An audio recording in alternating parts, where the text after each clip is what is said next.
This is my 2004 Trailblazer LT.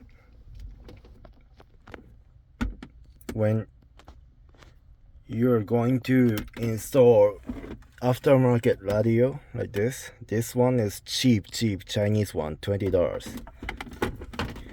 The factory wiring harness like this one has ground. This black and white is ground, and this small orange one is for communication, maybe canvas. This thick orange wire, this is a continuous battery positive, and there's no ignition on positive on a radio harness.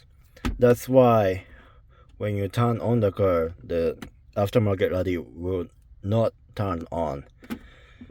So on this radio, I hooked the ground to that black and white, and then yellow, this is continuous positive, to that orange, and then this red wire, this is ignition on. So when you turn on the ignition, it will turn on the radio.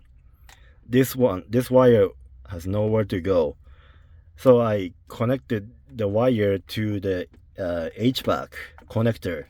This brown wire, this tiny brown wire, this is ignition on wire. So when you turn on the ignition, positive electricity will go through this and then turn on the radio. This is where you take out the ignition. It's really close, so this is super convenient.